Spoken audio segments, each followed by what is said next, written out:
Hello there, and welcome to GOTO Book Club, which is coming to you January 2025. So Happy New Year, everyone. And today I'm delighted actually to be joined by an old friend of mine, Russ Miles. Welcome, Russ, and Happy New Year. Happy New Year. Very happy to be here, my friend. Oh, thanks for joining us. It's taken a while to get you to get us together. So finally, at the start of 2025, we get to talk about your new book, Cloud Native Application Protection Platforms. That's just released now? Is it just before Christmas? It's been out for a little while. Yeah. I think it was sort of mid-ish, sort of maybe 2/3 of the way through last year. Ooh, this is in which case this is something that has sort of passed me by a little bit until I heard you talking about it or touching on it briefly in GOTO Copenhagen. You brought that into your talk there. Well, maybe you can tell us a bit about the book, a bit about what it's about, what sort of made you decide to write it. Well, it's one of those entertaining topic areas where initially, I was talking to the Taylor and Steve, the co-authors on it, and I think they've been trying to construct a book around cloud native application protection platforms, or CNAPPs. And the struggle that I think they were having was telling the story of what the tooling and the platform brings. And actually, this is a common message for any platform in my experience: is there's a story to it. There's somebody that benefits. Who is that audience that's going to get the biggest impact out of the platform? And I think because Steve and Taylor were coming from a very strong open source background of working in the product set, they were struggling to go, okay, what does this mean to some users? What are they going to get from it? They knew they're very close to their users, but it was still difficult to come up with a story. And what I could add to the mix, because they were very much the down in the details, writing all of the different recognition algorithms and things to find the security problems across the whole broad landscape of a cloud native application. They were on top of that. Whereas on the other side of things, what that means to how a user interacts with the platform and how they interact with other people through the platform, that sort of collaborative nature of it, was something that I could add. I could sort of unpack that. Excuse me. And I was very fortunate, actually, to the very early days come up with a story for it. There was this sort of recollection of many, many years ago, as I'm sure you are full of stories like this, James, in your work, where you go, there's a thing that happened and I was close to it. How much of it can I share before I get in trouble? And that was one of the things that led to the sort of structure of the book, the stories that we tell throughout. There's actually one consistent story throughout that has its roots in reality with an awful lot of organizational names and individual names obfuscated. Oh, that sounds interesting. Is it worth you touching on some of that now? Yeah. A brief sort of preview of that? Well, it's in the book, so I can't get out of it now. But it was back when I was working in various organizations around defense. And there was this moment where a very well-informed agency contacted the organization, the security department of the organization, and said, and I remember it very distinctly, I remember my security expert's face when he came off the call. And it wasn't a face that usually emoted a whole lot because he had a huge beard. But when he came up that call, I've never seen a face that's more emotive in my life, which was, we've been told not to stop something happening with our systems. And there was two problems with that statement, really. First of all, we didn't know it was happening. That was the first thing. So this external agency were informing us. They didn't know it, but they were informing us of what was happening. And the other side of it was that we now had to find it and not stop it because the security service were using it as a mechanism to track down certain activity on these systems. So yes, it was a brilliant education in the lack of awareness that we have of these complicated systems, sometimes complex when you throw in the people around them. And it was one of those moments where somebody else it was the worst case scenario. It was where our customers, our clients, or in this case, somebody completely external, was telling us what was happening with our systems, and we had no knowledge of it from a security perspective.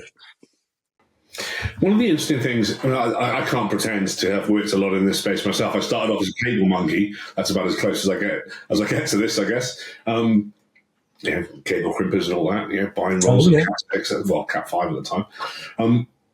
But one of the things you mentioned just now is this idea of collaboration. Now, you mentioned everyone's got lots of stories when they've been in the industry for a while. And I remember one where we were running a red blue team exercise with a government organisation. The idea was to try and understand what it takes to build a secure, critical national infrastructure, cloud-native application platform.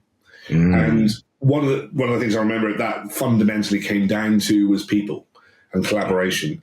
And that's very much the theme of this book, isn't it? One of the very strong themes of this book. So how did that come about? How did you end up with that message? Well, I was kind of lucky, actually, and you'll relate to this in terms of, when you've come to the first time of the book, that beginner mind to the subject area is very helpful when you're writing. And I came to this subject area as going, well, I know about security, some aspects, it's incredibly broad area. And then it was like, well, this is must be at the application level, and it must be how we construct our cloud native and the huge stack of software that goes into what seems a very simple Docker image and a Docker runtime. And I thought, well, I can see where some of this is. So attacking it from the technical level, there was plenty to play with. I wouldn't say there wasn't, there was loads to get your head around. But the people side of it is always what fascinates me about any technical subject, particularly these days. A few years ago, I got very ill, and that kind of rebased my perspective on technology, and kind of realized that the reason you're here is the difference it can make to people's lives. And so I was looking for it from the word go. It's like, okay, who is this for? And the beautiful thing about cloud native application protection platforms is they're primarily a proposition to help several groups collaborate, as you say. And those groups are everything from the developers themselves through to the sort of DevOps pipelines. If you have people working in that space of trying to automate the delivery and make sure it happens in a cohesive, careful, safe manner, right through to the security engineers who are going, okay, what should we be worried about? And what does it mean in the larger context of the advisories and the different sources of security information that's out there? And how do we then also bring that to the runtime, the SecOps, what's happening when these things are being used? And so, although we call it, and it is the cloud native perspective, the actual problem area, the challenge area is all of these different groups having to work together where cloud native systems evolve so much quicker than systems have perhaps done in the past. And not just evolve purely at the application level, but evolve throughout the entire stack. And with the enormous amount of open source usage in cloud native, then you're also got the evolution of those critical underpinnings, or even not underpinnings. They can be right up at the top of the stack. So given all that breadth and depth and the speed of the software development lifecycle, that's kind of what we look for out of cloud native systems in the first place. But the downside is that the security profile of it all is evolving so quickly that you need help across all of those groups to help them work together, to help them understand and prioritize. And one of the mechanisms I used in the book was to distill collaboration down to OODA loops and say, okay, who needs to see what, in what context, so they're orienting in the right direction, so they can make good decisions about what this means to then make the best possible action with all of that context-sensitive help. And the OODA loop became a key mechanism to understand how the cloud-native application platform interacts with the different groups and the different people, to see the difference compared to what you would have if you didn't have one. I guess one of the things I learned, and I've been still learning for the last few years working in platform engineering, is that a platform is best declared in terms of its value in terms of the OODA loops it enables, the ones that were not there before. And this was one of those very big lessons for me about writing this book was that you immediately saw that there was no OODA loops before. There were these little silos where OODA was possible, but there was no crosstalk, and you could see the paucity of the information that some groups were having to work with in terms of making sure they're looking in the right direction and making the right decisions and actions. So yeah, it became the story of the book. Okay. Yeah. It became less about the cloud native stack and more about, okay, how do these people potentially work much better together, using a platform that is absolutely tuned to help them do this in the best possible way.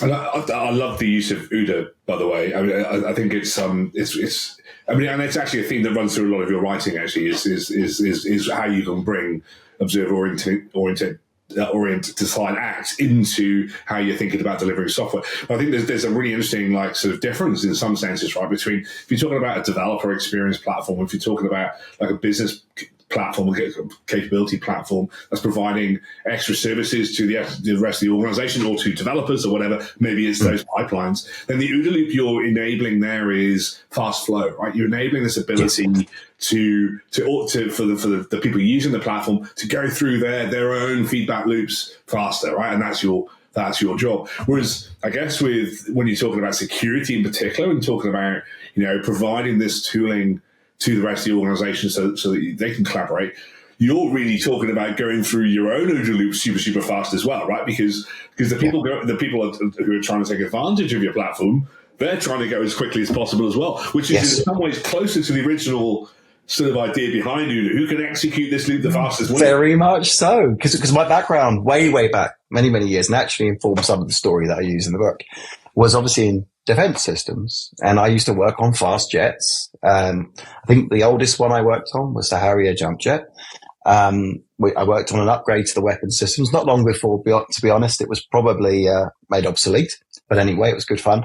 I managed to get a chance to use the simulator at one of the air bases, and I'll never forget just how easy it is to put a Harrier in a flat spin when trying to land it on a carrier. It's a lot harder than Arnold Schwarzenegger makes it look out in True Lies, right? I watched that movie and I was like, no, I'm so sorry. That's it, because you can imagine you've got this thing that's perfect for going forwards, and you're saying, don't, just hold there, and it easily. And it was so mechanical as well, working with the Harrier. Sorry, I'm getting off piece. But my fault, sorry, total derail. but no, I mean, it's that OODA loops. OODA loops was a big thing then, because at different points in my career, I've worked with different pilots who would relate to these things very much so. It was a differentiator. And I worked on several systems for the Eurofighter that became the Typhoon, and those were very much about speeding up the individual OODA loops. The collaborative OODA loop, which is what we talk about in cloud native application protection platforms, is much more informed by my work with intelligence services, where we have a potentially enormous amount of diverse information, including, in case of CNAPPs, you're including with that the industry's awareness of threats and various problems.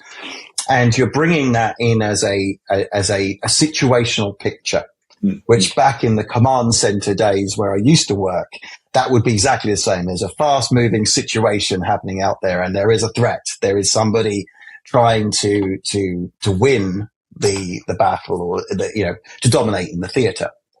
And it's the same with CNAPPs, and it's very much the same in security, where you are trying to move your pieces. I mean, I don't want to get too Simon Wardley on this, but you're moving the pieces so that you have the best possible strategy.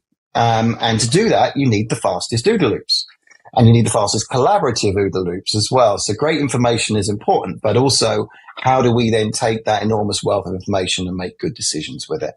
So it was very natural as soon as I saw the different diverse groups involved in working with a CNAPP and touching it at different points, that I could go, okay, this feels like a command center problem. And I was very fortunate. I was talking to a lot of great security engineers, and they were saying, why don't people listen to us? We've got these things that we need to describe. We can take a set of information out of the sort of general awareness of the industry, and we can make it custom and tuned to what our company needs to be concerned about and the different Asian sort of schemes for that. And then how do we make that awareness? How do we bring that to the developer teams so that they can make sensible calls about their backlogs and make sure they're working on the right thing at the right time, prioritizing security at the right moment? And you can see actually, when a CNAPP's not present, you can see the way this collaboration is much harder because you see a lot of people in those circumstances really frustrated that the security systems are saying there's this much on fire, so you need to fix it all. And you're sitting there going, but we still need to ship things. As soon as I hear that dynamic, I go, you could probably benefit from understanding at least what a CNAPP is supposed to bring, because should help you prioritize. It should help you go, these things are not just high risk, they're high risk for us in our context. And so the CNAPP is trying to help the community of security engineers to communicate and collaborate around what's important to us. And then all the other different players that might be touching everything from the code to the runtime that are going, okay, we now can operate well with that contextual knowledge. Yeah, sure. You talk about, you mentioned that security engineering and security engineers, and I mean, you can look at it from one of two ways, right? So security has maybe a bad reputation if you're sitting in a development team and you get, the security folks are moaning again about a thing. They've, do we really need to do that? God, they just always moan. And all they ever do is come up with checklists at the end of a project, and why can't they help us out, et cetera. And then on the other side, I guess if you look at it from the other side, you've got a bunch of really awesome security folk who are there going, my God, these developers, they're just not listening. We're not about checklists. We're about pragmatism. We're about actually protecting the way we do stuff here and making sure that the way we do stuff isn't putting us at risk and so on. That is the real. I mean, it's at the heart of the cultural problems that we see in software engineering in general, isn't it? There's sort of difference between different groups with different tensions between them. Absolutely. And I can't say that, excuse me, a CNAPP completely overcomes every single challenge you might encounter. If you have cultural issues, they will, I mean, it's kind of a weird version of Conway's Law, but it will manifest in your platform as well. I would never be the person that says that the tool will overcome the cultural problems. I think I've been in this industry long enough, as have you, my good friend, to go, yeah, it's not the tool that will solve that one. However, if you do genuinely have people that want to work closely together, and they frequently do in some of the best places I've worked in, but they lack the bridge between their different domains. So that's what a CNAPP can build. It gives you the bridge between the security engineer worried about policies, worried about the different risk sensitivities and everything else they can play with to build those policies. And then you've got the engineering teams that are worried about how that translates into what I should be doing next. And in some circumstances, depending on the CNAPP, it can be an automatic button click to go, well, can you please fix this for me to a large degree? Which, by the way, changes the dynamic very quickly from, okay, yeah, sure, we'll do those things, rather than you're making my life hard. But yeah, I think I'm very, very fortunate to, in more recent times, to work with some incredible security engineers that really push these things and try to make that happen. And what I would say actually is a little addition is if you're working in SecEng, it's a bit like DevOps back in the day when it was DevAnOps. Yeah. Go and take people out for a coffee. My team where I currently am get taken out for a coffee quite regularly as a little sort of, I think, Microsoft Teams call. But we all get on it and we talk about what's important to each of us and we get to know one another. No platform is going to do that for you, but it's so enormous to understand people are behind this. People are trying to wrestle with it. And then when you've got that beginnings of that shared understanding, that's when a CNAPP can step in and go, right, here we can codify how you can work well together, right? And you can get these nice quick loops in this way. But that's a simple thing, right? Go and have a coffee. It's actually a profound thing too. I don't know, that sounds like a hyperbole, but I generally think it is. There's one of a person I used to work with. You probably know Joe, so Joe Warnes. He was at Thoughtworks for a little while. He moved on to many other places since, or some the unicorns since. One of the things he used to do at Google, because apparently in Google, different teams have different candy, different types of candy. So he used to basically, if you wanted to sort of meet people, or you wanted to kind of go and kind of improve collaboration, he would take their candy and go and share their candy with the other teams, because it's just a really human thing, right? Hey, I brought candy, let's have a chat about X or Y.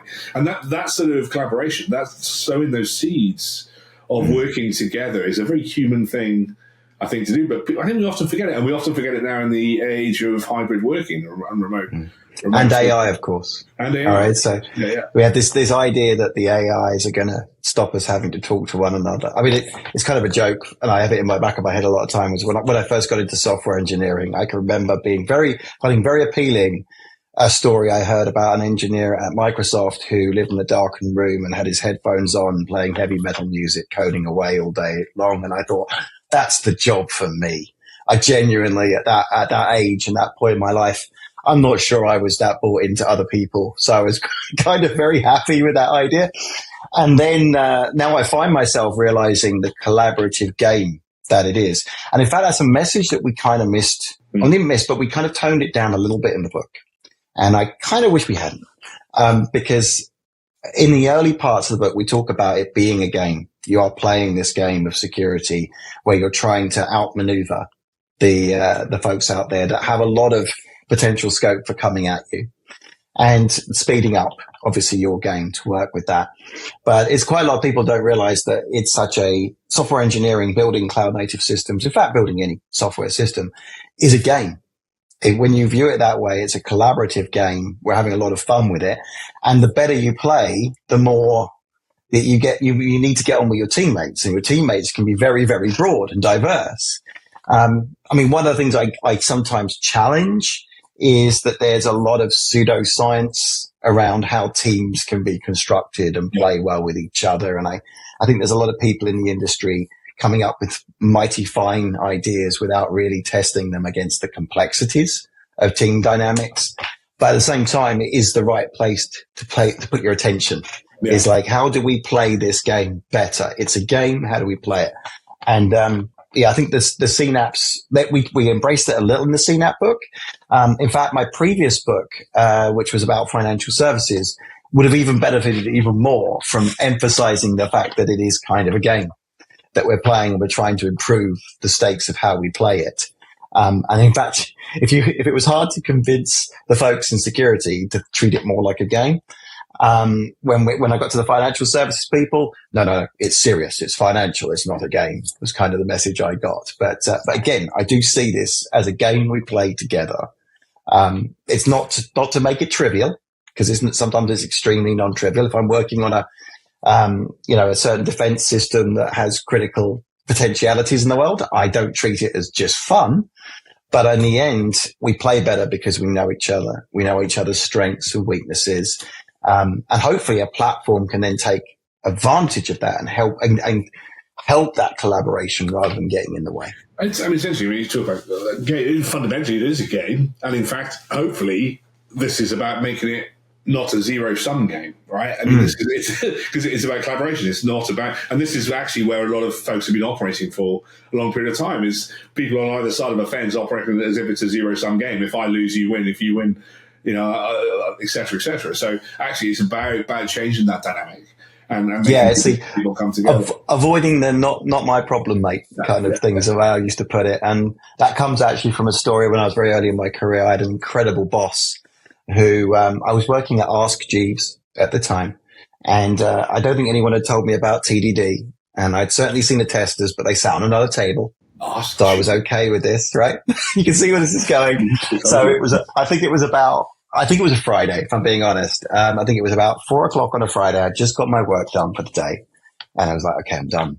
Right. And I checked it all in. And I can remember getting up, and this boss, he had a really good accent. I can't remember which accent it is, but he had a really strong accent. And he was just like, are you done? I was like, yes. He said, are you sure? And I said, yes. And he said, but it works then. It really works. I'm like, Yeah. And he could see me slowing down as I headed for the door, there's no doubt.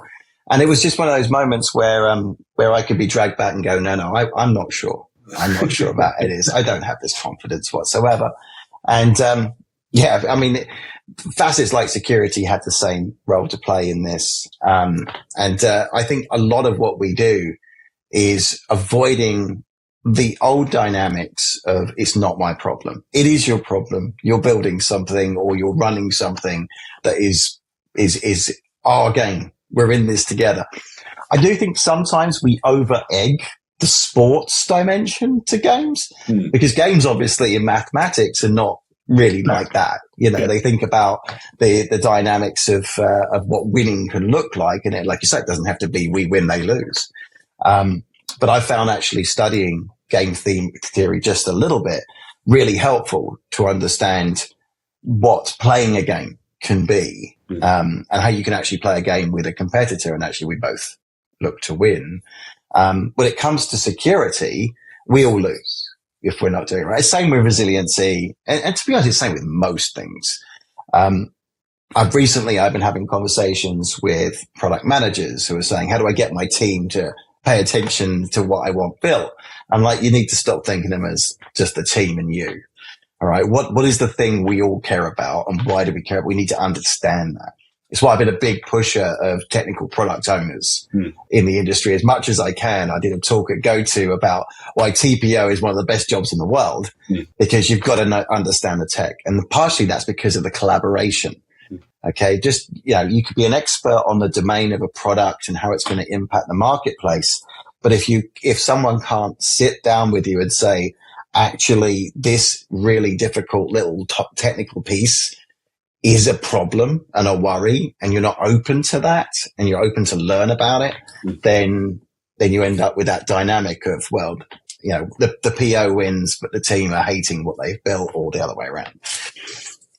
Well, and in the same way with platform engineering as well, right? Like, hey, the platform team are delighted because they've offered all these new features, and the team's going, yeah, that's great, but surely I could just use like the cloud version of it, and I wouldn't have to put up with all this stuff you've done, to limit what I can do, or even worse, just ignore you completely and just go off and do their own thing somewhere else. So yeah, it's very much. Yeah.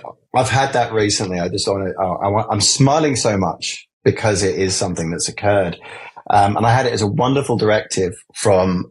There's several champions out there when you're building a platform. You look for your champions, and by champions, they're not the ones selling what you do. They're the ones that are going to tell you with the most candor, the most brutality, that what you've got sucks. And so I find my champions, and one of them is Pedro, one of my colleagues. And he's the one that will turn around to me and say, Russ, please don't make it too special sauce. It's great that you're building this platform, but if you build a platform that no one understands when they join the company, and anyone who gets dependent on it and goes anywhere else is going to not have transferable skills, that's been enormous, sort of emphasis on the product to make sure it doesn't breed, it doesn't provide a habitat. I talk about platform being a habitat.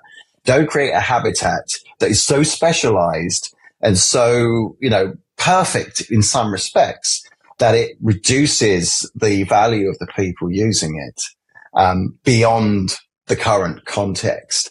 And that's been a real balancing act. Actually, Russ, I do really enjoy that metaphor because you can extend it in all sorts of different lovely ways. I mean, you talk about, are you going to be able to use these or use the skills you've developed elsewhere? But you can extend that metaphor of habitat to be, are you going to evolve into such a niche like in the Galapagos Islands and yes, not going to be able to survive in another habitat? We inhabit the Earth. We can't survive on Mars. So don't build something that is going to work on Mars if you want to live on the Earth in the future. I really like that analogy.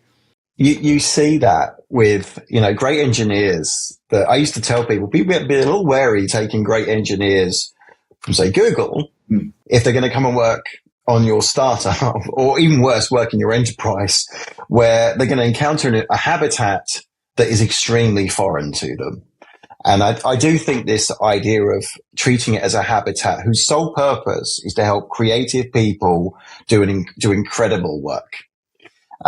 It changes, it flips the sort of the perspective on things. If rather than just guardrails, you're trying to build an environment where people can have fun.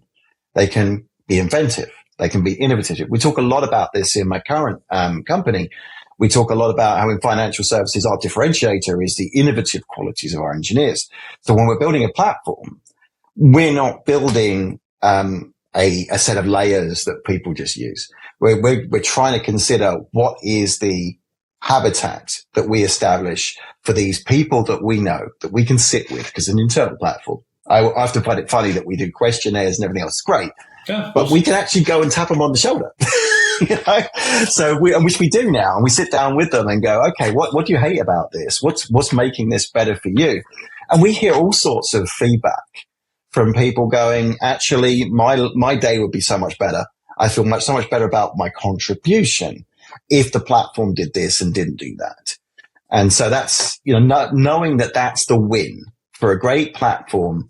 It's other people going, this helps me do great work. And ideally, there's a lovely book called Badass by Kathy Sierra. And one of the things that I know Kathy believes from the heart is it's about how your users feel. Okay, what are you leaving them to feel about your product when they work with it? And we do that with our platforms. If you're really looking to make a platform that people love, then you're looking at, okay, how does it help them feel when they're doing their contribution? Do they feel like a drone? Do they feel like you're giving them yet another spreadsheet to fill out, another checkbox, another PR to review, yada, yada? Mm-hmm. Or are you helping them be more productive and more creative than they have been before? I'm always a little wary of the productive word, because you can make people very productive doing very boring things.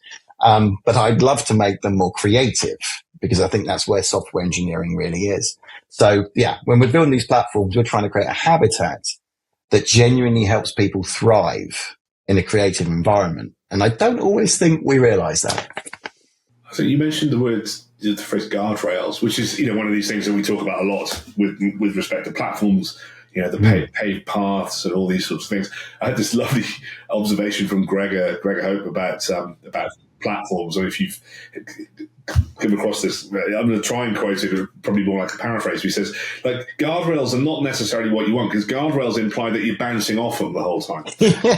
And it's kind of like, that's no fun. That journey is no fun if you're just bouncing off one thing to another, right? There's no kind of, pleasurable kind of experience of traveling in the right direction to get your stuff done. You're just consistently veering from one crash to another, essentially. It's friction and frustration, right? Yeah, so the phrase we use internally, and I'm a proponent of this, is if they've hit a guardrail, or then that's wrong. That's bad. All right, we need to give them a lot more warning before they got anywhere near that point. And again, it's those OODA loops, right? You go, okay, what can you help people observe to know that they're deviating before they hit something? Mm. And treat people like they're clever, right? This is another thing that Kathy Sierra opened my eyes to back when I was writing my first Head First book. Is she said, one of the principles the Head First series is created around is that the readers are smart, right? Don't dumb it down for your readers. They are clever. Take them on a journey where they get even more clever. That's great. But they are really clever people, and treat them that way. And you do that with a platform. You hear about it a lot, actually. And CNAPPs have the same danger, shall we say, is we dumb it down too much. Then people get frustrated because they're banging against these barriers, and they'll find their ways around it. It'll be like the character in Jurassic Park. Life will find a way around your platform. And so what you're trying to do is say, where you are is fun. Where you are is creative. And you're not being frustrated. Innovate. You can innovate where you are. Yes. You don't have to go outside. Yes, absolutely. And you can extend it. You can own it yourself. We put a lot of effort internally into making sure the platform has extendable positions so that people can go, okay, I can make it my own here. And that takes some doing as well. I'm sure Gregor's book is enormous on exactly how you do it. I've read his book, about a year ago now, when it was in its early doors, before I think it was professionally edited and all that sort of thing. He's got some great team working on his books these days. But yeah, it was, again, even then it was fabulous for helping me take those messages and make sure that we were not creating frustration that means people look elsewhere. We used to use a metaphor, by the way. I can, and we still do sometimes. We used to say when you're building a platform, internal developer platform, you're trying to build a ski resort. All right. The mountain's already there, but everyone's getting lost. It's costing a fortune in search and rescue. And it's painful. People are being hurt on the mountain. So what we're doing is creating ski slopes, not to stop people taking risks when they feel ready. So we've got our different ski slopes. But genuinely, they'll enjoy picking where they should be on those ski slopes. And yes, we've got guardrails. Yes, we've got safeguards. That's to stop you heading off into the woods by accident. But genuinely, you're getting close to those things. And so, yeah, when you're building these platforms and CNAPPs, to bring it back to the book, the CNAPPs have the same thing. You're putting guardrails and giving safety buffers in there, but genuinely, when people are able to collaborate that way, they don't always need the guardrails. They can actually find themselves comfortably innovating on the ski slopes. And we don't talk about après ski too much, just in case. Not anymore. We're all getting older. Yeah, true enough. As you say, coming back to the book. So what I've noticed recently is a lot of first of all, there was a big explosion in the vendor space around these sorts of platforms. Then I think clearly the big cloud providers have taken that on board, and they're now offering their own much more extensive, I guess, subsets of maybe what you'd call a platform in this space. So, in your sort of recommendation and your co-author's recommendation, where do you sort of start if you realise that you need to invest a bit more time, spend a bit more money, and go down the route of investing in a cloud native application? There are probably several ways of getting there quite well. Now, certain vendors, I will absolutely say you need to buy the solution that has it all. Yeah. Okay. And there is some truth in that. Okay. Because it's one of those force multipliers. If you actually have something that is encompassing, isn't point solutions. We talk about point solutions in the book. Point solutions only go so far, and they can build silos by accident. And if they don't talk to one another, then you don't have a CNAPP. So I have known organizations that are gradually curating their own CNAPP.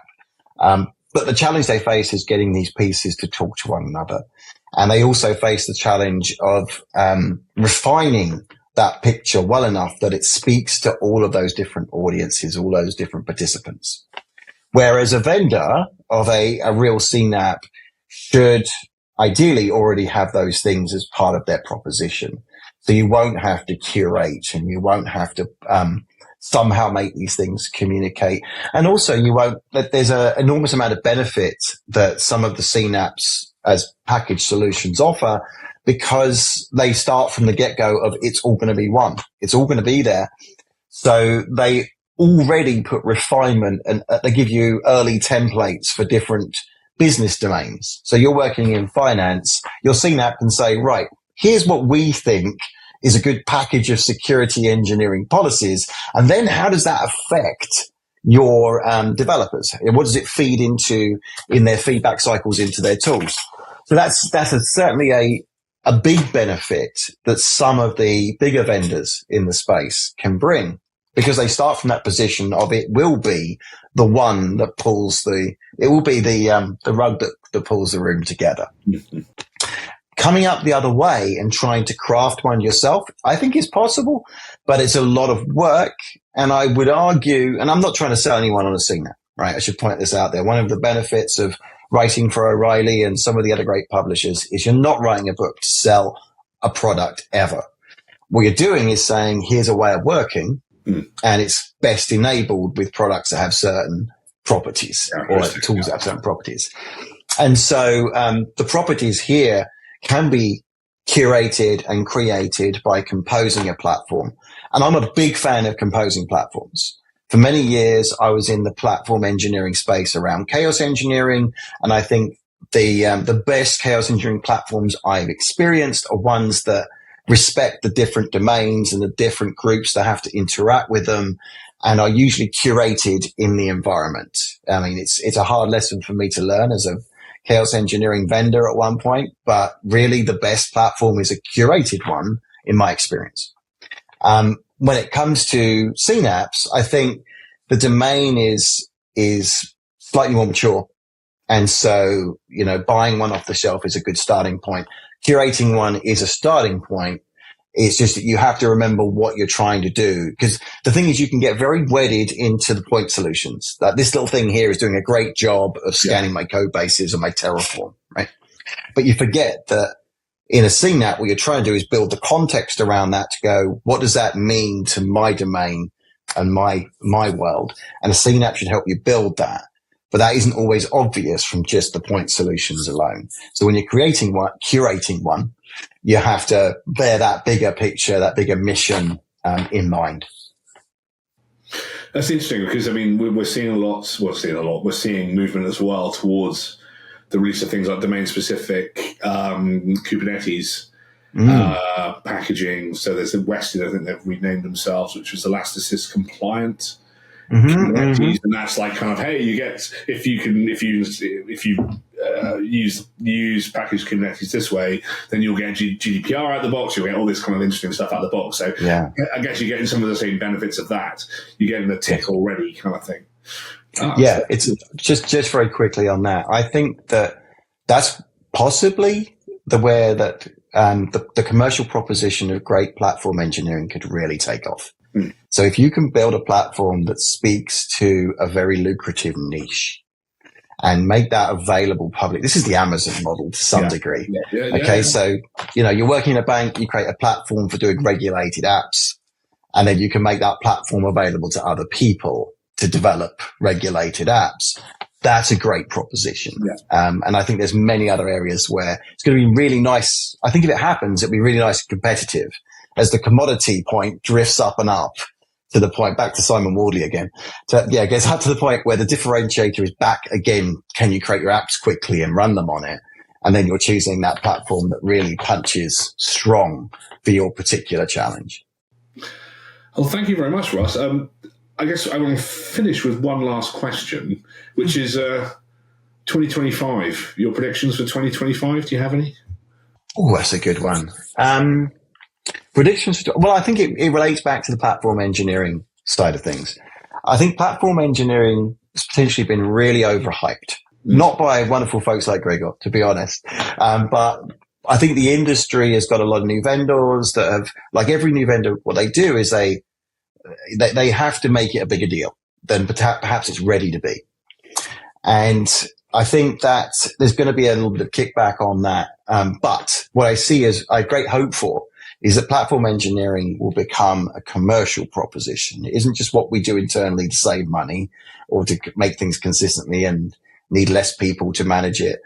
It will become, I hope, something where it's actually a commercial strategy more potently externally, like Amazon, like AWS does. They treat platform like a commercial proposition that sometimes they don't even use themselves for the rest of their products, but they put it out there because it's useful to others. I think there'll be a lot. I hope there'll be a lot more of that.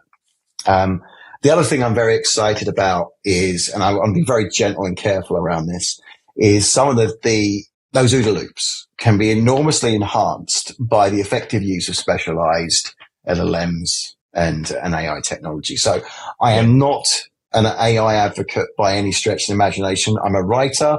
I find that I have to be a little careful with the position of AI and writing as a craft.